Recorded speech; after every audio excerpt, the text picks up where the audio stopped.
et n'est présent porter choix na présent na premier ministre bon jeune. Ils ont laissé un peu servir, il peut comprendre que autour de moi, je dois être aussi qui apparaît dans une émission où va poser question par rapport à Banao, c'est lui qui avait commencé à dire que je joue en français, tu sais, je vois, et on pose la question de savoir si Banao va jouer à bon. Il va rappeler aux gens que c'était Banao une école à Bobo en fait. Et tous ces enfants-là sont des. Risque de bâtir la vie dans laquelle on joue devant poser la République. Oui, il faut faire une baby qui faut la tomber la chip, faut la tomber mon tout. Pour la partie à NTPC, au Moko, non, ce sont des assauts. Réfléchir autour d'une table, c'est ce qui ne se fait pas. Pour nous les comédiens, s'il faut réfléchir concernant le deuil, le funérarium et tout ça. Un coco à l'ouose. Tous ces blancs qui venaient ici, chercher à aller voir l'ouosi. C'est où l'ouosi? C'est une manie. Je n'ai jamais été pipé. Pipé? Non, moi, on m'a jamais pipé. Peut-être que je pourrais rappeler si je trouve un bip. Hein? Moi, je n'ai jamais été pipé. Donc, maintenant, je vais comment est-ce qu'on va chaîne la télévision? Parce qu'il faut être gratos. Moi, je suis parmi ces artistes qui ne veulent pas chaîne, qui ne veulent pas comment payer la chaîne. On a déjà vous la chaîne. Pour vous aider. Non, parce que nous œuvre pour la présidence. Quand tu rendis, il y a rencontre avec le Premier ministre, vous soyez qui a monté. Pour eux, c'est à titre individuel. Individuel, nous bengi nous l'accepter que tu n'y sur la comédie, sur la scène nini. C'est pas bien qui rappelle la comédie, c'est pas bien. Maintenant, et ça m'a bon. Mais le président a groupe les critères on va bien moi j'ai la malchance. C'est pas cette malchance. Moi je ne sais pas si c'est la malchance ou la chance. Je dirais la malchance. Mon géniteur artistique ne se figure pas parmi ces grands là qui est modéré parce que je suis passé. S'il faut côté, nous avons la crédibilité parce que je risque de léser certaines personnes. Non mais on reste sur la bonne voie, on sait que nous sommes en train de dire des vérités. Ça, c'est donc et ça organisation il y a Bango et nos aînés et ceux là qui viennent après et voire même je dirais nos cadets là, mais ils ne veulent pas réfléchir. Tout réfléchir pour un tout réfléchir pour le domaine où c'est que nous avons un parchemin mais après bon ça encore. Est-ce que tu as ministère qui tu as dit moi je suis révolutionnaire. Donc ma chaîne YouTube les gens besoin comme un fou que je vais un autre ah moi chic na bon basala makambo kuna que je vais compris makampuna to tele la politique commerçant bon bon na sima biso tout ça ma chaîne sur YouTube tous s'entraider aujourd'hui voilà il y a une je l'ai dit. On ne peut jamais avoir un développement du pays sans pour autant passer par la culture. Il n'y a pas plus grand ambassadeur. J'aurais un mot à dire. Nous attendons un mot et quoi apporter. Parce que tu sais, même dans la bêtise de l'autre, on peut tirer quelqu'un. Pour qu'il ait 5 ans, au moins, il pose un ministre. On dit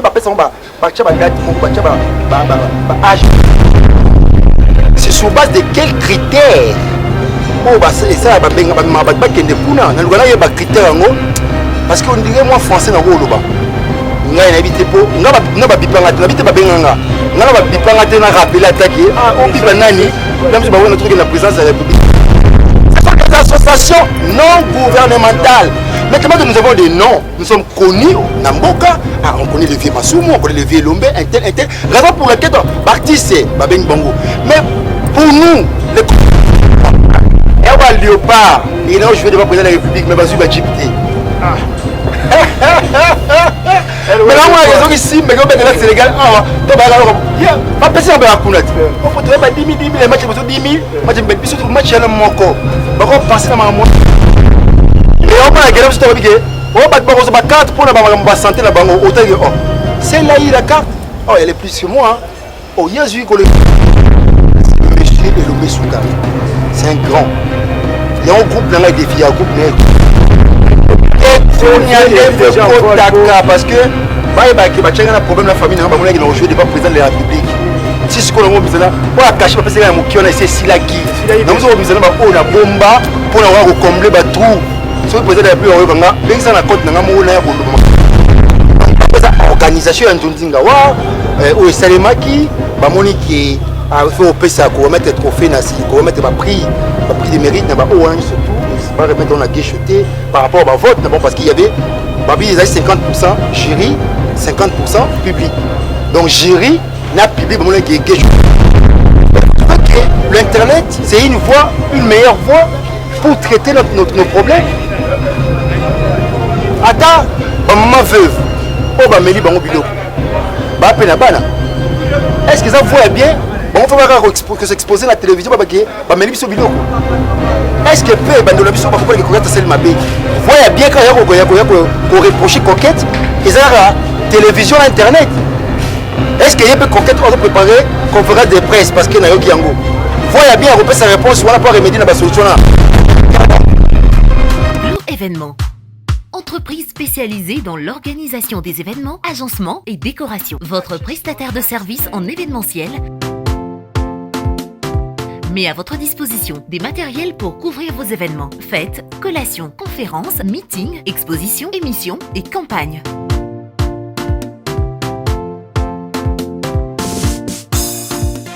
En montage et démontage des chapiteaux, tentes, canoplie podium et structure pour lumière.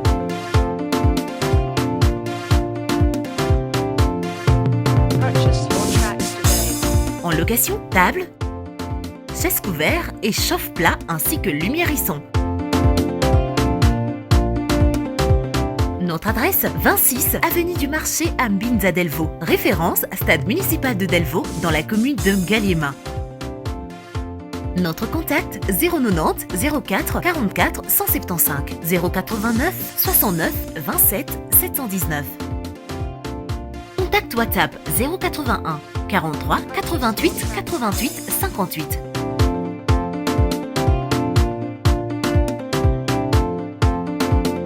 Notre mail gloevents@gmail.com.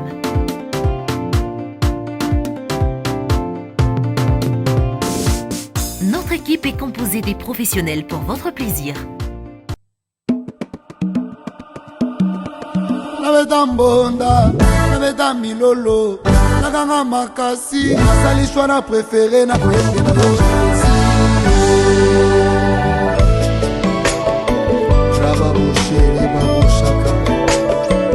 Les 10% est véritable, c'est toi Jésus-Christ de Nazareth.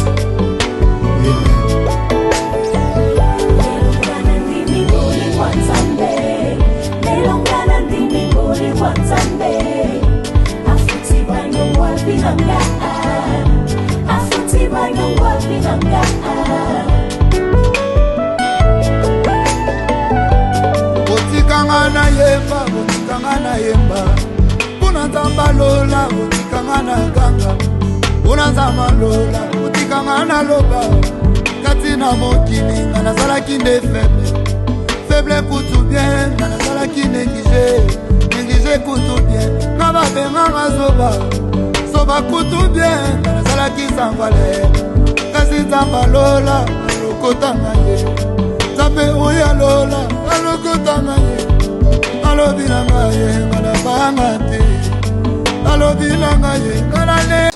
La sorcellerie n'est pas un travail d'équipe, c'est sur cette note que nous ouvrons la boucle de cette grande émission, les rendez-vous que vous avez l'habitude de suivre sur cette grande chaîne qui est Gaylor Ingange Télévision, une chaîne qui vous a toujours permis d'apprendre, qui vous a toujours permis d'être formé, d'être informé, pourquoi pas d'être diverti. Et je crois qu'aujourd'hui, c'est une émission spéciale, alors très spéciale, où je serai accompagné de celui qu'on appelle le maître Cam. C'est mieux aujourd'hui dans la peau du journaliste que j'ai dit bonjour. Bonjour, c'est en forme. Très en forme. Très en forme. Oui. Voilà, alors sur ces plateaux, nous allons recevoir pour vous, messieurs les comédiens, c'est-à-dire Rocambole, Liverpool, Gesho Ingange, Spoon, Abu Dhabi, toute cette panoplie en tout cas de noms et de surnoms, tout comme des sobriquets. J'ai parlé qu'on aura le temps d'apprendre encore davantage avec, mais du moins nous disons merci à cette grande équipe technique qui est chapeautée aujourd'hui par celui qu'on appelle Tinou, donc c'est-à-dire lui, il a toujours été avec nous, donc le CG de ces grands groupes et de cette grande chaîne également. Et je pense que tout le monde temps, il y a aussi encore davantage. Tu sais, ce qui se passe en fait à la une, dans le milieu, il y a un comédien et puis aller encore plus loin parce que là, on va signaler aux gens que le président de la République n'a pas d'initiative, parce qu'au début, quand il y a un programme et puis ces projets, apparemment les artistes étaient mis de côté, mais du moins, on a comme l'impression qu'aujourd'hui les artistes, comme ils ont la place dans Bango, et par contre, comme il s'est donné comme tout, mais il faut toujours avoir l'impression, il y a Guélor Ingangé parce que lui c'est un homme qui est véridique, très ouvert et surtout qui regarde des choses en tout cas dans Ndengenae. Et c'est pourquoi on le reçoit aujourd'hui, on va dire bonjour et bienvenue à Guélor Ingangé. Bonjour Killer Kilesi, bonjour Maître Kamskamisa. En forme. En super forme. Mais ça se passe comment? Parce que le coronavirus est rongé en 2020 et maintenant là c'est l'année 2021. Nous sommes au mois de mars. Comment ça a été et comment vous avez géré en fait? Ah bon, toujours par la grâce de Dieu on essaye, on fait avec, ça a été un peu dur, mais Dieu nous a gardés, Dieu nous a protégés. La grâce est répandue pour nous tous, voilà la raison pour laquelle nous sommes vivants. Et on peut que dire merci à Dieu pour nous avoir gardés, d'avoir protégés. Donc voilà, mais ça a été dur, ça a été, nous avons eu à passer l'année 2020, c'était vraiment une année très très difficile pour nous. Et on a essayé de faire avec, et puis voilà, nous sommes là, on a nos têtes sur les épaules, nos deux pieds sur terre, et puis voilà, on vit toujours. Hein. Voilà, on vit toujours. Passons du côté artistique, parce que les côté nouveau, les arts vraiment sensibles. Je pense que l'année 2021 est une année nouvelle, une année bonne. Il y a souhait, il y a tout. Exactement. Mais commençons par le mois de décembre, si dans le mois de mars, c'est-à-dire c'est 4 mois, le 3 mois passé, puis début il y a le mois de mars. Comment tu trouves en fait votre monde, côté la mino, Maravita du théâtre et autres, c'est-à-dire l'évolution, y a-t-il un changement? Y a-t-il des avancées ou pas? Ben, jusque-là, on est un peu stéréotypé, on est là. Ma vision est que nous puissions réfléchir autour d'une table concernant notre travail. Parce que moi, je vois même avec nos amis qui quittent le pays, qui vont le vivre ailleurs, qui reviennent, nous faisons toujours la même chose. Il n'y a pas quelque chose de nouveau. Nous devons vraiment réfléchir. Parce que, je l'ai dit, je le réponds, que nous sommes vraiment stéréotypés. On est là, braqués sur une seule chose. Nous voulons une évolution par rapport à cela. Mais avec ce que nous faisons là, moi déjà là, j'ai dit, il y a des avancées parce que pour cette année, nous sommes en train de préparer un spectacle dénommé Vendeur d'illusions. C'est quelque chose, je dirais, c'est hors du commun. Parce que nous travaillons avec un grand. Le projet appartient à Mobik ici, qui est allé vers le professeur Nzeivan Moussal, qui est un grand dans le monde théâtral, un grand metteur en scène. Et voilà, autour de Mobik ici, on a essayé de constituer une pièce écrite par Nzeivan Moussala qui va rassembler pas mal des artistes. Les artistes, c'est là qui se disent populaires et c'est du théâtre qui se disent classique. Moi, j'ai dit le théâtre de la salle. Donc voilà, un grand projet que je dois figurer aussi dedans. Et voilà, donc je me suis dit, ça c'est quelque chose d'ordinaire, je dirais extraordinaire pour moi. Donc voilà, pas d'ordinaire mais d'extraordinaire. Un projet d'extraordinaire, c'est vrai que ça va être Mobik ici, que je salue d'ailleurs de loin comme ça, donc voilà. Mobik ici, calé, autre. Mais le monde, la réflexion, apparemment, la réflexion côté comédien et ça rappelle la bienvenue. Hein. Parce que s'il faut réfléchir, on doit être clair. Dès que là, c'est le rendez-vous, c'est un plateau libre où il faut tout le balance. Parce que ce qui tue aujourd'hui, le côté côté comédien ou côté théâtre, et ça parce que pour réfléchir, les arabes moins compliqué, les gens les voient avec le bout de leur nez, parce que moi ça me fait très mal de voir des gens qui sont dévoués, qui se poumonnent, qui donnent le meilleur d'eux, qui travaillent en tout cas d'arrache-pied, à travail des titans. Exactement. Mais à la fin du compte, on y va dans la liste des millionnaires, on y va dans la liste, on va bien, mais par contre ce sont des piètres, parce que généralement, tant total c'est impression sur la TV, mais tout ça parce que réflexion peut-être à bienvenue pas la bino. Mais qu'est-ce qui se passe au juste? Qu'est-ce qui se passe? Qu'est-ce que vous faites? Parce que même cette différence, tu venais de la faire tout de suite là, en disant que bateau va ça théâtre populaire, bateau va ça théâtre, il y a ça, des classiques en fait, il y a ça. Donc moi, d'après tout ce que je vois, on dirait côté les classiques, ils sont plus réfléchis et ils voient mais côté ça populaire, c'est comme si place on les a monde a intérêt, ça dit donc ça dit yemoro na yemoro, tout en oubliant que Msaloba ou ça là, il faut accompagner, il faut assurer par élève. Parce que là il faut qu'on soit clair et puis je veux que tu essaies un peu d'ouvrir en fait pour que tout soit là. Ça fait très mal au cœur voir des acteurs comme vous. On a Jean-Claude Van Damme, on a Jackie Chalabani. Exactement. Mais par contre, ce sont des gens qui vivent mieux. Mais ici, ce sont des piètres. À des fois, nous sommes incapables de s'offrir un pain le matin. Même pas un endroit où rester. Tu vois, c'est un peu compliqué. Alors, ça fait très mal. Aussi longtemps que vous avez Ben, ça fait bizarre. Il faut réfléchir à deux fois pour aussi un peu remédier à toutes ces maladies qui rongent notre milieu artistique. Voilà. Les gens ne veulent pas réfléchir. Moi, je ne dirais pas classique. Hein. Parce que les classiques est arrêté dans le XVIIe siècle. Aujourd'hui, c'est les théâtres. Les théâtres, on peut les dire populaires. Parce que le théâtre populaire est né en France par M. Jean Villard. Même ceux qui font le théâtre dans la cité, tout ça, c'est du théâtre populaire. Parce que nous parlons tous en prose. Donc voilà, c'est du théâtre. Mais réfléchir autour d'une table, c'est ce qui ne se fait pas. Pour nous, les comédiens, s'il faut réfléchir concernant le deuil, le funérarium et tout ça, Là, on doit réfléchir. S'il faut faire de fières tombales, là, on doit miser de l'argent, des $20 et qu'on sort. Mais s'il faut réfléchir à deux fois, pour essayer un peu de trouver des solutions, remédier à tout ce qui est des problèmes qui rongent notre domaine. Non, les gens ne vont pas réfléchir. Si vous essayez à Robin Abato, vous réfléchir, tout ça m'a gamboué. Non, ça c'est pas ça. Mais moi, je suis matanga, parce que là, on doit faire une cotisation. Pour tout le monde qui te perd le moutou, te couper le moutou, il faut faire une cotisation. Mais il faut notre domaine, il faut qu'on réfléchisse par rapport à cela. Moi, je viens de jouer, j'étais dans un spectacle, j'ai joué devant les présidents de la République. On allait d'ailleurs toucher à ça parce que ça sera voilà, on va y revenir. Mais c'est toujours des problèmes, même si vous allez de l'autre côté là-bas, c'est toujours des problèmes. Mais même vous avez côté pour la politique. On va pas problème, mais ça va pas problème, et ça qu'on ranger mon qui haut. Mais et nos aînés, et c'est là qui viennent après, et voire même je dirais nos cadets là, mais ils ne veulent pas réfléchir. Tu réfléchis pour un pour le macampo. Il faut tout solo la yango. N'appelle exemple. Combien de comédiens ont pour œuvrer dans Kinshasa? Tobi Gobombi, Sotobi, gouvernement de Tchèque, bon côté. Quand les gens ont papier tomber, bon, on a $20, Bissomoto créé série télévisée, autodiffuser dans la chaîne tout congolaise sans rien. Pour que tu aies une lettre. Tu sais, une lettre, tu as tout. Bissono, tout est belé. Et puis tu te mets, tu te filmer. Autour d'une table, on écrit une série télévisée. Pour les $20, tu réfléchis ensemble, $20, voilà, pour un projet. Et à un moment, tu as un sangaté, tu as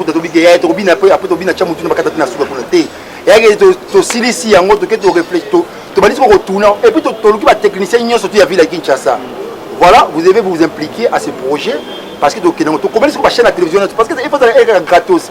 Moi je suis parmi ces artistes qui ne veulent pas comment payer la chaîne.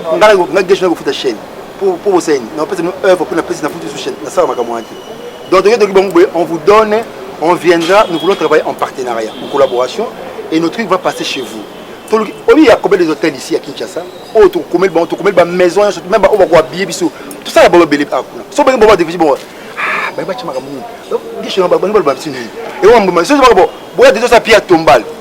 Tu se retrouver 100 000 personnes. 100 000 personnes.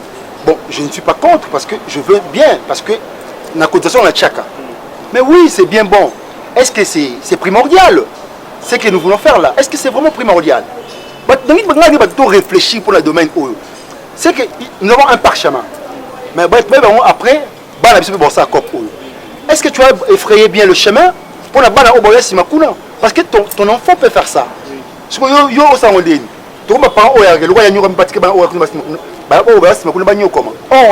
tu aies ok.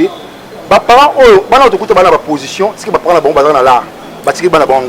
Biso ba famille biso pesa ezamo mbilinga to se sacrifier au bunda pour aller pour ba oboya simakuna ba kuta bonheur. Moi je suis révolutionnaire hein. Moi s'il faut parler des choses pour bongisa makambo oyo il faut te le bilango. Toi de kuta na biso que nous sommes dans les domaines culturels. Mais makambo d'autres jouer kuna devant le président de la République. Premier discours depuis qu'il est la tête il y a Union africaine, basé thématique basé sur la politique culturelle. Et le président a insisté dans son discours. Il a martelé sur ça, sur la politique culturelle. Parce qu'on ne peut jamais avoir un développement du pays sans pour autant passer par la culture. Mais ces gens-là qui travaillent dans la culture sont des piètres, sont des pauvres, sont déjà des gens qui triment. Biso to ni mama lelo biso ba okuna ngabi ke obi nini riseli ba tchenga la vie na kena ko jouer débat pour la République. Obi famina ba babi ki fona te mona jeep, fona te mamutuka. Nazu yango. Ba bo mona ke to mo jouer par prestige. Aujourd'hui voire même il y a mon abiso awa. Moi j'insiste. Il faut réfléchir tout le blasso FENAT, Fédération nationale du théâtre. Faut le parce que toutes ces associations là ne sont pas officielles à l'État. Ce sont des associations non gouvernementales. Ils viennent, c'est par le nom. Aujourd'hui, de manière officieuse, nous sommes connus dans l'État. De manière officielle, non. Quand tu as un groupe de Bélété Mongé, le ministère qui tu as une parce que tu es une star, tu es connu. Ah, Nani, oh, Geshut, oh, mon pic ici. Ah, il y a pas dans la télévision. Mais officiellement, à quoi bon? À quoi bon? Le président Zéhi. C'est mon professeur, il m'a dirigé, il a travaillé à fin d'études. Il fit le président du FENAT. On peut à la tête de ma camoire, parce que, et là, on a qui va ina, théâtre qui se disent classique et consort, dégager ceux qui se disent populaires. Or, on a besoin de cette popularité. Parce que tout le monde appelle Bango, lui il est Nzei, mais moi je suis Geshu. Ah, Geshu Star, lui c'est un grand, je lui présente, c'est un grand. Mais Geshu Star. Mais je suis à côté d'un grand qui est Messenzei. Il faut négocier ma Kamouana. Nous ne sommes pas tous obligés d'appartenir à un TPC, Bomoko. Non. Ce sont des associations. Ceux-là doivent réfléchir. Il faut qu'on ensemble parce que notre objectif est surtout pour l'avancement de la culture de notre pays. Surtout le bénéfice de son engagement. Tout le monde sur le point autour d'une table. Bana monopole à Olubama parce que nous avons un monopole à la science à Zate. Comprends? Moi je peux comprendre autrement que toi parce que tu as Google, je ne pense pas. Hein? Il faut réfléchir sur Makamou pour Moussala Oto Sala et Bonga.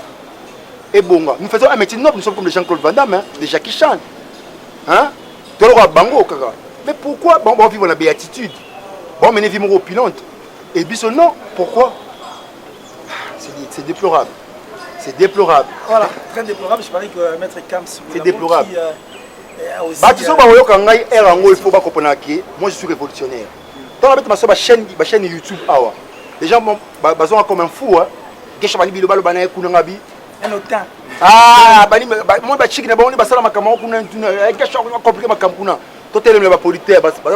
commerçant, tout ça, ma chaîne sur YouTube, tous s'entraider. Aujourd'hui, voilà, il y a une prolifération des chaînes. Non, sacrifié. Moi, je me victimise pour les autres. Ouais, merci pour la parole accordée, mais c'est qu'il est ici, mon mentor. Hein. Lui, il est mon mentor. Donc, ah ouais, les mentors. Et un des petits bas par habiter à Balina, Cristiano, terrain mon corps. Cristiano. Mais président Geshu, moi ma première préoccupation est à caractère un peu politique. Parce que tout bête ma politique, c'est comme si nous avions anticipé un questionnement envers eux. Comprenez-moi quand je parle, il y a des choses qui viennent comme ça, il faut le baron vraiment, c'est ça. Maintenant, président Geshu, le président de la République vient de nommer les nouveaux locataires de la primature, le premier ministre, M. Sam Alkonde. Le baron est révolutionnaire. Dans la démocratie aussi, il faut se révolutionner hein, quelque part. Maintenant, je ne sais pas quelle est votre interprétation d'un choix au président de la République à Sali. Et pas jeune Moko, il y a 43 ans. C'est l'une des jeunes premiers ministres au Moganabse Koneta. Je ne sais pas comment vous interprétez vraiment cela. Moi, je loue la nomination du président de la République d'avoir pensé à la jeunesse. Il y a un adage qui dit « Dis-moi ce que tu fais de la jeunesse, je te dirai ce que tu seras demain. » Qu'est-ce que tu fais de la jeunesse? Et la jeunesse, c'est l'avenir de demain. Hein? Il faut miser dans la jeunesse. Le choix du président de la République est louable. Vraiment, moi je suis le Mbaltek. Je suis le vice-président du conseil communal de la jeunesse de Lemba. Nous avons eu à organiser avec le Bourgmestre, qui est aussi un jeune, mais c'est Jean Saka, que j'ai loué aussi l'initiative parce que ça venait de lui. Tout ça qui est au ça la salon ensemble, jeunesse, pour te louer nomination à président de la République, hein, d'avoir porté un choix sur la jeunesse. 43 ans, l'excellence M. Sam. Moi, je suis trop fier. Donc, ça revient aussi à lui. Nous devons changer cette classe qui garde toujours le vieillard là, au Bassala déjà, qui se disent qu'ils ont de l'expérience, mais leur expérience, ils ont apporté, là, M. Mboka, ils ont pénétré. Tout le monde a sa chance dans la jeunesse. Hein? Pas dans tous ces madungouillards là, il maintenant le pays. Il y a une jeunesse place. Et n'est présent porté choix na présent na premier ministre bon jeune. Ils ont laissé un peu servir, il peut comprendre que autour de moi, je dois être aussi entouré de jeunes. Donc il y a mon papa que même dans la poste ministérielle, surtout dans le domaine d'Abisso, nous ne voulons pas d'un stagiaire. Nous ne voulons pas d'un stagiaire dans le domaine d'Abisso, ministère de la Culture. Nous voulons un chevronné de l'art, un culturel. Nous voulons un chevronné dans le domaine où on a. Parce que c'est un ministère qui peut déclencher d'un coup la République. Je l'ai dit, on ne peut jamais avoir un développement du pays sans pour autant passer par la culture. Il n'y a pas plus grand ambassadeur que la culture. Il n'y en a pas. C'est comme ça que nous allons vendre notre pays. C'est lui qui investit dans la culture. Il fait d'office l'attraction du pays. Et c'est important. Parce que lui qui est un prince à New York, des flics à Miami. Donc partout où tu es, il faut à Miami, il faut à New York. Un grand écrivain congolais, Zamenga Batukizanga, un coco à Louozi. Tous ces blancs qui venaient ici, cherchaient à aller voir Louozi. C'est où Louozi? C'est une manière de vendre son pays. Mais si on a au caméra, on a pas filmé. Ah, on va cop naï. On t'a vu, t'as joué. Comment on a équipé dans mon royaume, maman, t'as vu, t'as joué. On va copier à Rossala na vie, naï, angwana, à hôtel, mais la n'engaï, autobus de la route, tout est à l'aéroport. Oh my god, soit un aéroport filmé. Bah, mon la bangon de basita, bangon de bazan la grade. Bon, ça, il va avoir condition. Dis, monsieur, n'a pas dit qu'il faut filmer. Ah, bisous, nous devons jouer la ligne, nous devons jouer dans le palais du peuple là. Nous sommes venus répéter là-bas. Nous avons parlé du peuple. Un monsieur qui, autant, il est venu comme ça. Dit, madame, arrêtez la répétition. On a une réunion avec les sénateurs ici. Dit, monsieur, vous nous prenez pour des fous? Est-ce qu'on peut quitter de chez nous, venir ici répéter? Hein? Vraiment. Et c'est l'administrateur du palais du peuple qui vient. Il dit, non, ce sont les artistes qui répètent ici. Parce que c'était prévu. Mais il y a une cravate rouge, une chemise, il y a un allez-y comprendre. Donc les gens, même quand nous voyageons, à l'extérieur du pays, nous considérons les artistes sont venus, ils cherchent à prendre des photos avec vous. Puis vous jouez le président de la République, tu regardes la photo, pas petite chance. Et puis, quatre spectacles dans la biseau, tout ça, y a été. Lembi na place à président. Au président Lembi. N'a pas Lembi. Ailleurs autant la spectacle et théâtre. Lembi a programme qui a un Lembi na place naï. C'est ça. Bon. Voilà, on n'en peut rien donc voilà. Donc on a commis dans la loué dans nos nominations à président de la République voilà, d'avoir porté un choix sur les jeunes. Et puis ils ont revenu dans l'excellence Sama à comprendre que je dois travailler avec la jeunesse. Comprendre. Parce qu'il existe aux alliés Conseil national de la jeunesse. Conseil ouana est un partenaire officiel à l'État. Le ministre doit penser à cela et nous sommes là. Parce que nous nous représentons. C'est là au niveau communal. Je suis le vice-président du Conseil communal de la jeunesse de Lemba. Donc il faut que conseil local, le conseil provincial des alliés. Le ministre doit vraiment réfléchir, penser à cela et ça serait une très très bonne chose. Merci pour les questions. Nous sommes vraiment éclaircis. Vous voulez dire la réponse vraiment. Donc, révolutionnaire dans hauteur concernant le choix du président de la République. Non, en tout cas, je loue la nomination du président de la République. Je suis trop fier de ça. Oui. Hein? Peu importe la couleur politique d'Excellence Sama. Oui. Moi, c'est les choix qu'a porté le président de la République sur la jeunesse. 43 ans. Non. Et c'est matin. Bon, on pose un ministre, il pose pour qu'il ait 5 ans, on pose un ministre. On dit pas personne va date, âge, non. Voilà. Merci, Président Guécho. Là, j'ai la parole. Non, tu finis avec les questions politiques. Oh, je dois finir avec toutes les questions politiques. Président Guécho, moi, mes questions, là, ma caractère un peu politique, hein, parce que même si on s'intéresse à la politique, vous l'avez dit déjà, s'intéresser dans les années 70 comme ça, si la jeunesse ne s'occupe pas de la politique, oui. La politique va s'occuper de la jeunesse. Et les gens qui sont autour de votre pays viendront vous accaparer de votre richesse et vous allez quémander la richesse qui vous appartient. C'est ce qui se fait aujourd'hui dans le pays.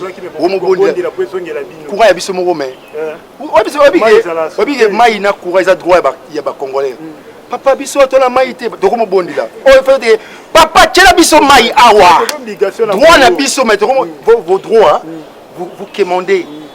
Le droit, c'est ce que tu réclames. Oui. Le devoir, et surtout que le droit se déclare. Il faut déclarer, on réclame il faut déclarer droit pour les Arabiens. Pour exemple, maintenant, vous étiez accueilli et pas Premier ministre. Mais vous avez quitté physiquement, mais vous avez quitté représentant qui est habité.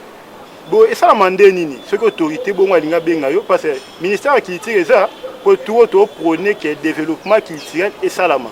Même le président de la République, le président Fachi, tant que président de l'Union africaine, il a prôné sur la culture, l'art et le patrimoine africain. D'où tout le monde dit qu'à un niveau, il faut vraiment culture et vraiment envol Moussous. Mais le premier ministre qui est le chef du gouvernement, qui a Solana Bino culturel, aïe baba souci na bino, ni ko sala vraiment pour na culture na biso awa congolaise et ça la développer. Maintenant qu'il y a un groupe d'individus qui représenter Bino, je ne sais pas présent. Vous étiez appelé, mais vous qui occupé en qui était ou comment. Je ne sais pas, première question, ceux qui vous appelé, mais suite à l'occupation, qui se présenté en été. Depuis que je n'ai jamais été bipé. Bipé? Non, moi on ne m'a jamais bipé. Peut-être je pourrais rappeler si je trouve un bip. Hein? Moi je n'ai jamais été bipé. Donc mais au moins par sagesse, je n'aime pas mettre la charrue avant le bœuf. Nasa réfort, ceux qui battent bakendaki,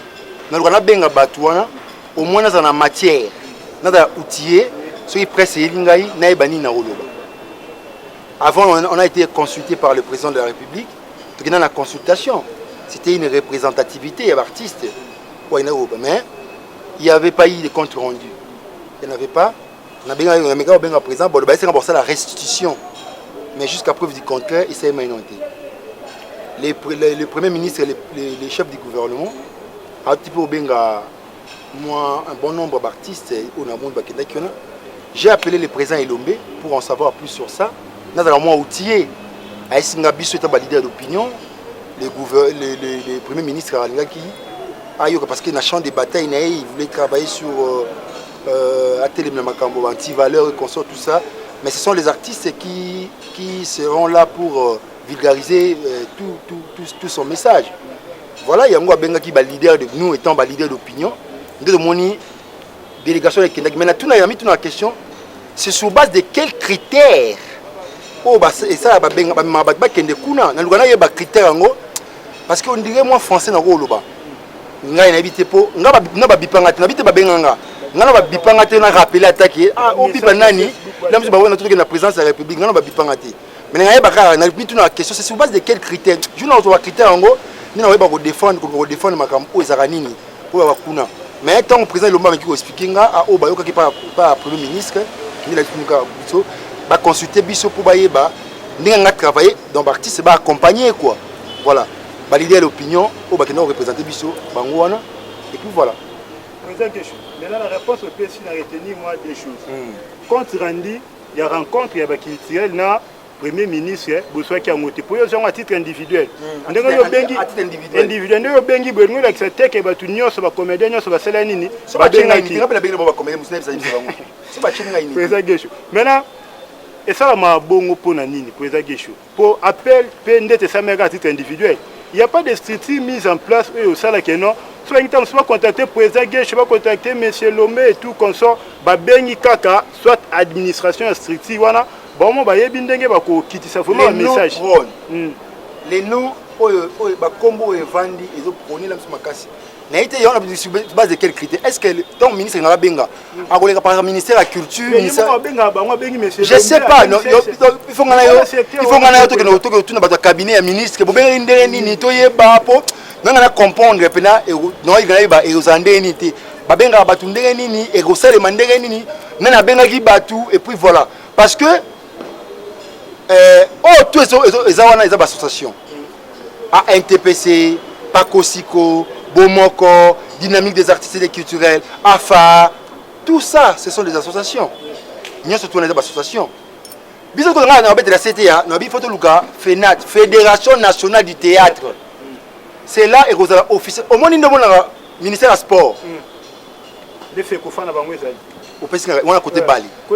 Il y a karaté, il y a Bamba, il y a Bazali. Pour organiser. Au moins, fait qu'on fait. Constant même à côté du ministère des Sports, ministère des Sports va négocier d'ailleurs. Bon, il faut que les joueurs à l'Iopa. Il y a pas de ministère des Sports parce qu'il y a un constant au mari. Au thème pour le constant au département, il est officiel à l'État. Ce ne sont pas des associations qui sont non gouvernementales. Ce sont des associations non gouvernementales. Maintenant que nous avons des noms, nous sommes connus, Namboka, on connaît le vieux Masumu, on connaît le vieux Lombe, intel. Raison pour laquelle, Baptiste, Babeng Bango. Mais pour nous, le compte rendu, c'est un droit. On ne doit pas quémander ce compte rendu. C'est un droit pour nous. Ça revient à eux, d'office, après avoir quitté là-bas. Ils doivent faire un compte rendu, une restitution pour les artistes. C'est un droit pour nous. Pour nous, il faut prendre la caméra. Il faut prendre un téléphone. Nous avons un artiste, donc considération président. Nous avons un journaliste, M. Paulin Moukendi. Avec ces journalistes, faire un compte rendu. Et c'est quand même ça. Voilà. Président Guéchou, tu as retenu Yom Kiafa qui est notre parole et pas de ce qu'il est. Maintenant, Président Guéchou, vous n'étiez pas là physiquement, présentement, vous avez quitté. Spirituellement aussi. Spirituellement aussi, vous avez quitté parce que vous avez quitté le lobby, à ta message dans WhatsApp, dans Facebook, et vous avez quitté. Maintenant, admettons que nous avons quitté. Il y a une supposition. Maintenant, il y a une proposition pour le développement vraiment de la culture congolais. La proposition au cas où vous avez kuna. On a comme une hypothèse de créer parce que vous avez déjà été. Mais ça va le rôle de ça qui wana yo olingaki osola vraiment na premier ministre nini. Tu sais, depuis que le Parlement a été Parlement, je n'ai jamais vu un individu ou qui que ce soit, un parlementaire, je ne sais pas moi, tout ce que vous voulez, à l'obéla sur la politique culturelle. Mais il n'y a qu'une seule personne. Monsieur Ados Ndombasi, un grand que je salue là où il est, à l'obéla sur la politique culturelle et la politique touristique. Mais si on doit miser aujourd'hui dans tout ça, c'est ce que j'allais dire au président de la République, la politique culturelle dans les pays. Il faut honorer cela, la politique culturelle. Quand il n'y a pas plus grand ambassadeur que la culture. On ne peut jamais avoir un développement du pays sans pour autant passer par la culture. Il n'y en a pas. Tu ne peux pas dire deux mots. Il faut faire comprendre maintenant en détail tout ça. Namokondi, vous expliquer la politique culturelle.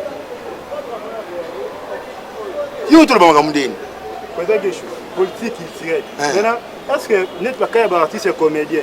Attends, artiste individuellement, attends tout un groupe. Attends, groupe, on a vraiment structuré. Dans le sens que nous avons des documents où ils ont certifié que non, il y a un tel groupe existera, tel groupe existera. Parce que au sommet, son net va restructurer vraiment bino. Dans des métiers, on a bino à titre individuel, n'est-ce pas la Après, au moins, deux personnes qui sont là, mais président, tu as un groupe T. Critères, on va bien la bino. Moi, j'ai la malchance. C'est quoi cette malchance? Moi, je ne sais pas si c'est la malchance ou la chance. Je dirais la malchance. Mon géniteur artistique ne se figure pas parmi ces grands-là qui est modéré parce que je suis passé par là. Mais au moins, la guerre, c'est la carte pour la santé. C'est là, la carte. Oh, elle est plus que moi. Oh, il y a eu parce que peut-être qu'il avait une personne en tête, à ses figures. Il faut bien l'appeler moi. Mais cela ne signifie pas qu'il est plus que Guécho. Tu vois un peu? J'ai cette malchance-là. Moi, je suis parmi ces artistes-là qui s'est décarcassé par ses propres efforts pour Akoma au Azali. On ne m'a pas donné la chance. C'est le travail, comme je l'ai dit souvent, ils ont devise Yacoub Nanga. Le travail, c'est l'amour rendu visible. Moi, je me penche au travail. Et je sais que ce que je fais, il y a un joué de président de la République. D'ailleurs, cette question, on a tout. Et ça dit que ah non, j'ai reçu l'appel du DG, mais le professeur Yoka, qui m'a appelé pour aller jouer dans ce spectacle. Et j'en suis fier. J'en suis fier. Donc, Makamone Belé Belé, Biso peut on va pas si wana. Au moins, ah, ngalo appel nga za kunate, nana ko lobelanga. Mais au moins, ba vieux baza kuna ba biki, il y a un petit gay chaud.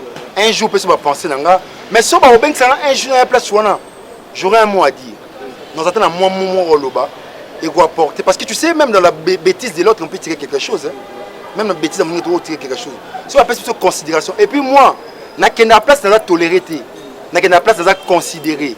C'est parmi mes principes de la vie. Allez là où vous êtes toléré, là où vous êtes considéré, que là où vous êtes toléré. Donc voilà. Le président il faut permettre donc permettre la si ça vraiment président vous prester devant le président de la République un certain samedi 27 février 2021. Le président était là avec ainsi que toutes les autorités vraiment il y a un cannabis. Mais il y a une occasion pour le on va pas déjà moins trop. Maintenant s'il faut éclaircir vraiment il y a une occasion ni bourgeois qui pièce ni donc moi éclaircissement c'était à l'occasion du premier discours du président de la République depuis qu'il est à la tête de l'Union africaine. C'était devant les diplomates, hein, plusieurs ambassadeurs, vraiment le président a tous les deux chambres, et voilà. Maintenant, c'était la compagnie Théâtre National. Et à Léopard, il a joué devant le président de la République, mais Bazou Bajipté. Maintenant, moi, ils ont ici, mais ils ont Sénégal. Il y a pas personne qui a Kounat. On peut trouver 10 000, les matchs, 10 000, matchs, il y a un moko. On va penser à ma moitié. Je vais le président de la République, Léopard, Théâtre National. On a joué et Guécho s'est figuré dedans. Le président a une rémunération quelconque. Voilà, il faut.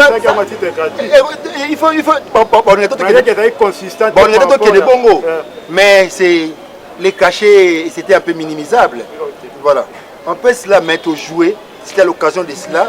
Moi, je suis d'abord fier d'avoir presté devant le président de la République la pièce écrite par Aimé Césaire, une saison au Congo. Et les artistes ont interprété des grands rôles dedans. Voilà. Et ça fait quelque chose de bien. Ça remplit nos CV. Hein. Donc merci voilà.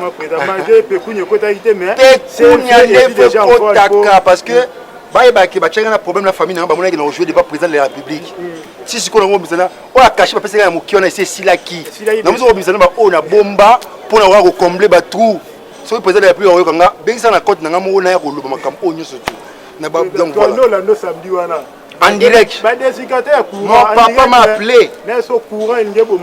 Voilà. Voilà. Merci quand même. Merci.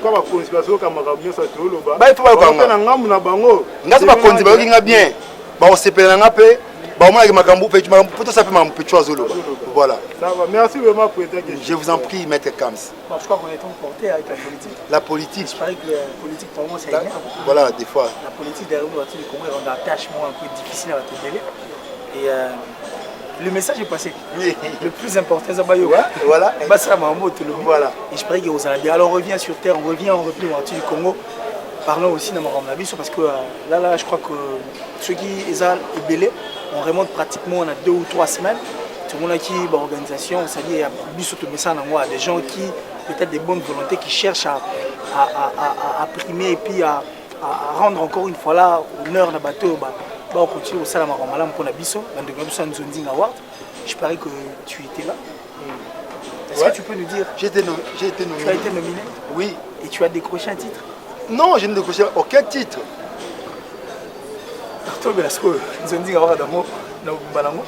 Parce que là, c'est un sujet qui fait couler beaucoup d'encre et surtout de salive, en disant qu'on dirait bateau, primé, bateau, pessi. Et belé d'entre bango va mériter. Parce qu'il y avait ces personnes entre eux qui ont mérité, à qui on n'avait pas remis les prix. Est-ce qu'on ne revient pas dans Marambo, tout le Bagaba trophée? Il y a beaucoup d'artistes qui, contexte en tout cas Marambo Italie, trophée parce que derrière trophée, c'est que la polychinelle, ils arrêtent tellement trop. Toi aussi, tu en fais partie de ces personnes qui ont passé de la sorte. Moi, ce qui m'importe le plus, ce n'est pas forcément les titres, les trophées, mais c'est l'amour, la confiance que mes fanatiques portent dans leur cœur pour le travail que je fais. La nomination, c'est bien bon, déjà j'ai été honoré, je suis fier de cela, et voilà, ça me suffit, et ça revient à eux, parce que qu'ils en votent. Bon, surtout toi, on va voter là, monsieur, on a 11, on va voter à 10. Carrément, il faut pas passer là, monsieur, il y a eu Pierrot, il y a eu Bobo Manoka, il y a eu les décors qui ont décroché des trophées, consorts, tout ça. Et nous, on a meilleur qui on a tout trophée. Tout le monde a passé là, qui est méritant ou non. Donc, bangoza organisation en Tundingawa, au Salemaki, bamoni qui a fait au PSA pour remettre le trophée, pour remettre le prix de mérite, surtout, et va remettre on a guéchoté par rapport au vote, parce qu'il y avait 50% jury, 50% public. Donc jury, na public, on a guécho mérité. Si vous faites la jury, na public, on est bon, bon. Maintenant au public, on a gardé pour la public, on a trop. On a guécho fait du bon travail, tout là. Moi, c'est cet amour, c'est cette confiance au bon regarder la mité, moi ça me suffit. Déjà, na l'organisation, c'était un manque de considération. Parce que depuis 13h, la cérémonie commence à 15h. C'était un manque de respect pour les artistes. J'avais pas aimé. Et j'avais déjà la moutarde sur le nez, quoi. Donc, comme on a combien de tous les colons, ça c'est quoi ça? Donc la prochaine fois, on va revoir Maman Ramoyen sur tout, voilà. Et puis... Alors, s'il faut côté crédibilité et côté en fait cette organisation, est-ce qui s'est passé par rapport à Nzonzi? Il n'a même pas été nominé. On doit nominer qui Mobiki. C'est pas possible. Alors s'il faut côté Nzonzi s'il faut côté Nzonzi Award, la crédibilité puis la makambo. Parce que je risque de léser certaines personnes. Non mais on reste sur la bonne voie, on sait que nous sommes en train de dire des vérités. Non, donc les organisateurs à Bango, ils doivent bien faire le travail. Bien faire le travail, c'est-à-dire que Bac et Notal n'a pas fait un fond. Parce que au moins on va bien présenter la République sur base de quels critères. D'abord ça m'a sur base de quels critères. Parce que on va gagner des alliés Mikolo. C'est l'un des acteurs le plus performant. Tu sais, tu as parlé de Mobik ici, s'il faut bancaler. Quand il fait le Mobik ici, il va bien noter, une fois. Qu'est-ce que tu fais là?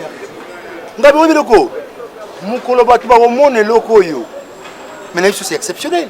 Il le faisait avec Corbina Bofo, Seven. Mais c'était exceptionnel. Donc on a mon lelo, on a mon yasikati, on a mon rango, et ça exceptionnel. Personne ne peut s'en passer aujourd'hui pour parler de Mobik ici. Et raison pour laquelle on peut parler au moment casse qu'on a bien nommé au départ. Ce n'est pas dit Mabogue comme vous le dites. Mais c'est du lourd. Voilà. Alors, et ça me fait un grand plaisir parce que l'idée et où tu n'es pas à Mobik ici. Yende Aza. Parce que avant même à son professeur Nzei, à son Denanga, tu as tout compte de l'écriture. Mais quand on commence au professeur Nzei, tu as bien beau penser d'aller voir le professeur Nzei. Parce que lui, c'est un grand. Et au début du projet, autant et comment m'écoute, c'était la rencontre de Mobik et Nzei. Parce que déjà, na obiki na kata makamba Bible ba lobeso ka oh Yesu nkolo afani na droite à papa ba beta sur à gauche tu sais la gauche c'est qui mon ya tata leki ya Mobiki. Voilà merci beaucoup et voilà. On avance parce que le CG nous dit qu'il reste pratiquement 10 minutes, donc on se met déjà moins 1 minute, mais tout qui est normalement ça coule toutes les questions et puis peut-être il y a toujours à faire coquette. Je pense que l'invité sur nous, vous avez dissocié, ça je ne sais pas trop. Parce qu'il y a des groupuscules dans le monde, ce qui fait que vous avancez difficilement. Et aujourd'hui, Coquette qui vient de connaître un problème au niveau, il y a Potora, Ningizalaga, Maman Mouratini Biloko, tas d'histoires qui se sont dit derrière. Seul peut-être Bateau a une vraie version et puis vraie vérité. Et ça, Coquette et cette dame-là qui vit en Europe. Mais je crois qu'au la TV, au l'Internet, au moins la réaction à Bateau. On commence d'abord par ta réaction, fait tes impressions puis ta réaction par rapport à ce qui se passe. Et regardez aussi du côté, on a vu dans le théâtre, Nengeni Bako exposer leurs sœurs, comme bien même, pour dire que Coquette a haïbi en fait, Biloko Ezaki a détourné Biloko Ezaki destiné à ma veuve et puis on fait là. Ben, je ne maîtrise pas trop l'histoire, mais ce qui est déplorable aujourd'hui, les hommes publics, tu es déjà public, ne s'expose pas aussi trop, hein? Parce que tu es déjà public. Qui te dit que ce que tu dis est bon pour les autres, peuvent comprendre comme toi tu comprends. Mais monsieur bon, notre public a leur manière de comprendre les choses. Internet, on a monté ça Internet, on a dit Congolais n'a utilisé Internet, et banque ça n'a pas mon Internet, en tout cas, ça on peut la passer en boîtier. Mais n'est pas Congolais va utiliser notre banque ça n'a pas. Tant que tu as un CD Internet, malheureusement notre étendue. Quand on trouve la solution, dans tout problème il y a toujours des solutions. Tu vas trouver la solution. Et vous trouvez que l'Internet c'est une voie, une meilleure voie pour traiter nos problèmes. Attends, maman veuve, oh bah meli bango biloko, bah pena bana. Est-ce que ça voit bien? Bon, on peut pas s'exposer à la télévision, bah meli biso biloko. Est-ce que peut bandona biso bah comprendre que Coquette c'est ma bé? Voyez bien quand il y a qu'on reproche Coquette, et ça la télévision, Internet. Est-ce qu'il y a peut Coquette on doit préparer conférence de presse parce que na yoki yango? Voyez bien, on peut sa réponse, on n'a pas remédié dans la solution là. Et à Internet. Est-ce que biso a une question pour appeler ça Coquette conseil? Voyez bien, on a trouvé un malade, on repère ça Coquette conseil. Et à Internet, c'est la question qu'on doit se poser. Et la réponse, c'est à nous-mêmes. Voilà. Alors, une question qu'on se pose, la question à nous-mêmes, on a remarqué que cette grande chaîne qui est Gelor Indengue, on a comme l'impression qu'il y a une émission de télé. C'est-à-dire, moi, théâtre, Bani, Framé, qu'est-ce qui se passe? Non, bon, je suis le seul producteur de ma chaîne. J'ai connu plusieurs fois des problèmes, je l'ai expliqué plusieurs fois. La monétisation, la chaîne a plusieurs fois. Et il faut remonter ce qu'on chaîne. Notre salle à Liverpool, notre salle à Indeligation, le mec au moins URN, consort, tout ça. Bientôt là, au moins on va avoir au Moussou. Parce que dans la comédie, il y a un film Gesho raconte. Gesho raconte quoi? On a un film. Parce qu'il y a plusieurs films autour de avec l'agence culturelle pas comme les autres. Base la peine à bien. Gesho raconte et puis Bouche B. On comprend les lois de la Katikuna. Base à la passion, c'est un peu suite à Rocambole. Qu'on ne peut jamais s'en passer. Rocambole, c'est parmi mes meilleurs films. Donc, base de la Kaka qui doit être en paix Sabango. Donc, paix Sabango. Sauf d'abord, ils allaient étancher bientôt là. Base à la passion. Naza, on a peine pour Nabango. Donc, Kalamingiti. Nabi qui va s'attaquer à trop, banini, après tout là. Mais je suis là, bientôt là. Non, c'est le meilleur amour de la film de Kalamingiti. Voilà. Emmanuel Tara, vice-président, cadre au sein de ton groupe, l'ACPCA, l'agence culturelle pas comme les autres. Et patron d'une chaîne, en fait, YouTube. Tara officielle. Tara officielle. Moi, j'ai rencontré parce que il est chez toi. Mon groupe s'appelle l'agence culturelle pas comme les autres. Je travaille avec un esprit libéral. Nous avons privatisé l'IT, nous avons privatisé l'artiste. Moi, c'est comme ça que je travaille. Moi, je peux produire les manies. Donc, il a une vision et mani. Le groupe on a défi Yaka. Sur le plan administratif et consort, c'est le groupe de Lomé. Il a plusieurs stars là-bas qui ont des chaînes YouTube, qui aident aussi son groupe avec les artistes qui viennent après travailler. Sur manière, c'est les chaînes de Tara officielle et le mot Gesho et comme si Gesho Nani. Mon bic ici. Gesho. Mais c'est bien bon, Emmanuel Moulambeke. Je travaille avec un président qui a un esprit libéral. Emmanuel, un artiste, il a plusieurs projets. Maintenant, on va citer combien pour le projet dans la salle, raconte. Je suis là et il m'honore. Quand je suis là, il salue ma présence, tout ça. Moi, c'est une fierté pour moi. Il faut la télé Mélémanie et pour la Bambi, allez faire tout ce qui est bon vous semble pour le Moussa Nabino. Mais ne chiez pas à la maison. Ne chiez pas. Ça, c'est votre maison, votre alma mater. Respectez cela. C'est votre maison. Donc, respectez ça. Mais allez vaquer à vos occupations. La maison est là. C'est leur maison. Tara officiel.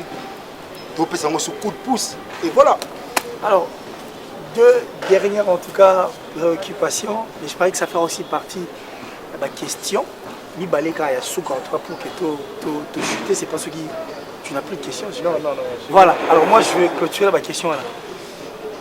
Toleki na Mimile Bosso télévision, on voit Doudou Soupou qui apparaît dans une émission où va poser question par rapport à Banaoyo, c'est lui qui avait commencé à dire bah, tu vas jouer en français, tu sais, je vois. Et on pose la question de savoir si il va jouer à Bongo. Il va rappeler aux gens que c'était une école à Bobo en fait. Et tous ces enfants-là sont des impolis. C'est-à-dire, c'est une bonne personne. Il va soit beauté nationale, impoli. Et qu'il a même parlé dans ma poison, et tout. Et par contre, quand on va lui poser une question de savoir si il est dégénéré une autre situation, au sein de l'habitat, ça a raté ceux qui ont dégénéré en tout cas 5 h du matin, là, chez eux, on a toqué, au Bundi, ceux qui ont bêti, ceux qui ont bêti, et sur une chaîne de télévision, qu'est-ce que tu en penses? Doussou. Les propos n'engagent que Doussou. Et je viens de dire tout à l'heure là, nous sommes des hommes publics. Les hommes publics ne s'exposent pas en public. Et c'est très capital. Tellement que les propos engagent de Doussou, il sait qu'est-ce qu'il a animé à dire tout ça. So, il a trouvé, je trouve mal de contredire. Mais un conseil, bon, moi je n'aime pas les choses qui s'exposent à la télévision. Moi je n'aime pas m'exposer. Cela ne signifie pas que nous sommes à la télévision, c'est Périsanga. Que nous sommes c'est Périsanga. Mais ce n'est pas la télévision que je venais m'exposer pour Naloba. Est-ce que si je l'expose à la télévision, je trouverai des solutions à mes problèmes? Je ne trouve pas. Je ne trouve pas. Vraiment faisons très attention à la télévision qui peut nous remonter et puis nous redescendre. Voilà, alors, la photo que vous voyez devant vous, je crois que vous connaissez bien ces grands messieurs, le professeur Nzei. Qu'est-ce que ces visages vous rappellent? Mais c'est un mentor pour moi, c'est un grand, c'est un papa pour moi, c'est un coach. Il est pour beaucoup. Il est pour beaucoup. Na o nazalelo, Nzei Ivan Moussala. Il est directeur, il a travaillé à fin d'études. Il m'a dirigé. Et si je suis ce que je suis aujourd'hui, il est pour beaucoup. Le grand Nzei Ivan Moussala. Je suis fier d'être toujours à côté de lui. Alors, tu as la scène à pièce Mobo et bientôt là, je serai principal. Le prince Olia n'est pas mort. Mise en scène, la magistrale mise en scène a préféré Nganazala principal. Je suis trop fier d'être à côté de lui. Et c'est lui qui assure la mise en scène. Il y a projet, collaboration, Oezali, team Mobik ici, avec toute son administration, et Marabout Théâtre. Et Ngapé est en 3e position, parce que nous avons dit qu'il y a Zagé, tout ça. Voilà, parce que déjà, moi j'ai beaucoup trop dans Mobik qui se m'a rebellé. Nzei pour beaucoup. Et puis Mobik ici est trop fier de travailler avec Nzei. Parce que, alors tu as dit que tu as dirigé à Joe Gesho. Mobik c'est un visionnaire. L'andelinga, impossible tout ça. C'est le deuxième visage, je crois que c'est Elombe Soukari. Ah, Elombe Faustin Soukari. C'est le visage. Mais c'est un grand. Le grand souci pour moi, c'est de jouer à Tchangana Sente. Et c'est un grand souci aussi pour moi.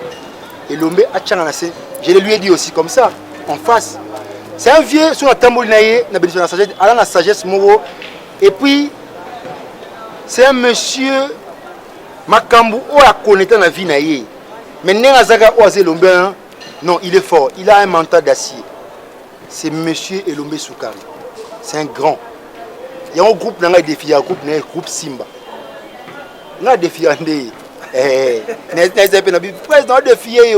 Je suis trop fier de l'avoir comme modèle. Voilà. Alors, cette dernière photo, je parie que ce visage te rappelle beaucoup de choses. J'en ai parlé à plusieurs fois. 6 fois bancalé. Et ça te dit quoi la photo et le visage de 6 fois bancalé? Calé, le big 6 fois, alors qu'on a 5 ans de mais mon liboso, c'est président de jouer le logo. C'est un esprit dur. Je l'aime beaucoup. Il faut jouer dans Rocambole. Il faut jouer 2 tableaux. À jouer mon bicicité. À jouer 6 fois. Mon bicicité 6 fois. Il faut balancer l'image. Il faut balancer l'image. Il faut jouer 6 fois. À jouer 6 fois. Et puis, ça a bien prise. Non, quand on a Rocambole, Makambu. Et aujourd'hui, j'en fais partie dans un projet Oyo. Parce que l'initiative du projet, c'est 6 fois Bakale. Pourquoi 6 fois parle toujours de toi? Parce que c'est monsieur. Donc voilà, c'est vraiment. Donc il est pour beaucoup pour 6 fois Bakale. Alors, bien sûr, dernière question, je parie qu'on va pouvoir se lever. J'aimerais mieux que tu la répondes comme ça en étant debout parce que là, tout a changé. Alors, une dernière question pour clôturer cette émission. Gesho Spoon Ngangi, en tant qu'artiste, comédien, tout ça là, je m'en s'il arrivait que Tobi, Gesho Batalon Zanango, Ndingeno Omoni na Makamu, Ndingeno Rojouele, tout qui est côté chant.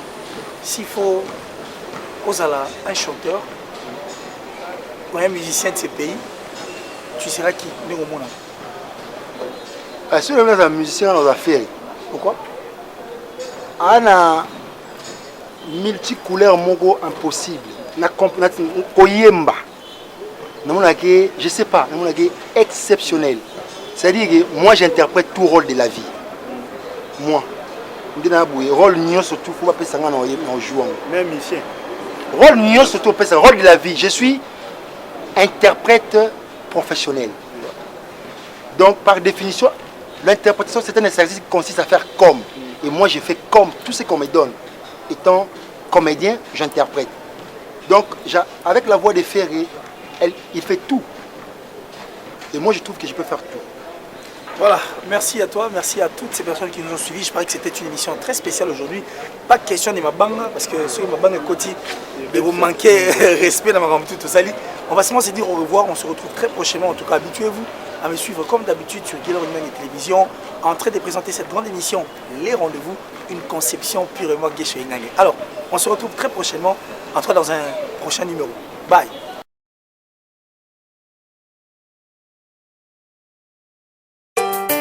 Venus la belle, canta par la voce.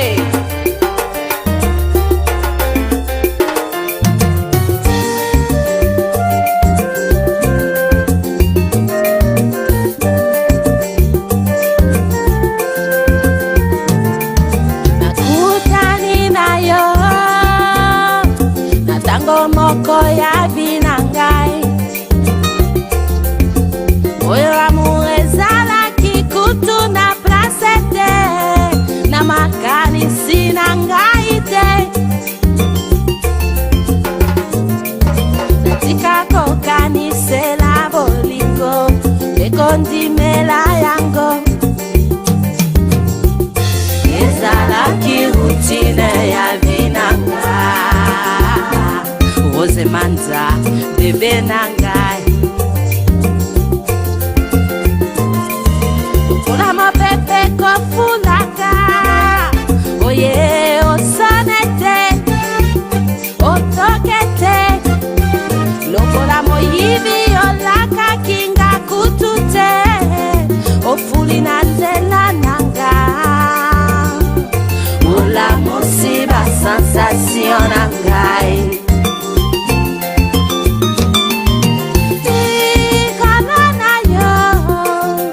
Nakanisa ezalaki te ezaliki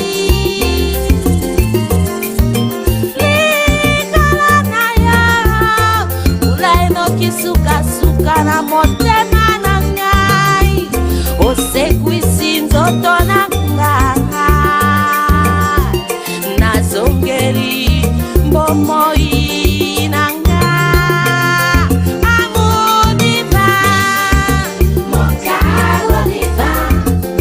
God. okomisanga lipa mama bebe nalinga yo libela mpe ya liboma jamais nakoposa na yo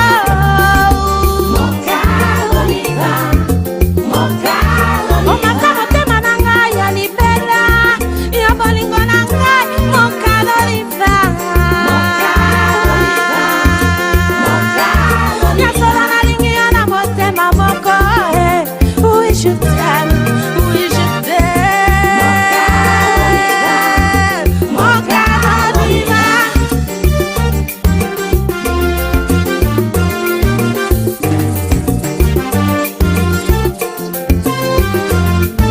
nayebisa yo oyo nakanisaka mpona yo maloba ezozanganga mpona yebisa yo santima oyo eza na motema sans yo santi amo emeko existe lisusu te sans yo ezala ma vie sans direction ozomona ndenge nini ya bolingo kotelinga nayemba yo ata na nzembo nazokanga mpona santima elekinga moye na bomba ezali te trésor oyo ya munene vandelinga na kati ya motema ozali kado divin oyo nzambe apesinga nazali reconnaissant na ye wamemi yo na vi nanga nafukameli ye mpona kopesa ye matondi nazali kolela mai na miso esengo oyo elekelinga ya solo nakobunga sans toi kado liva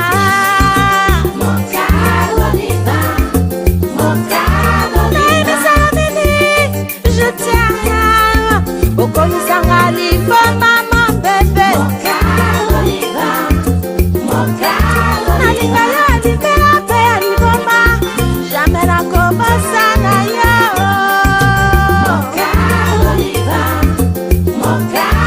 omaka motema na ngai ya libela yo bolingo na ngai mokalo liva yasolo nalingi yo na motema moko oui je t'aime oui je t'aime mokalo liva mikarasa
nabeta mbonda nabeta milolo nakanga makasi nasalishwa na prefere na koyembela yo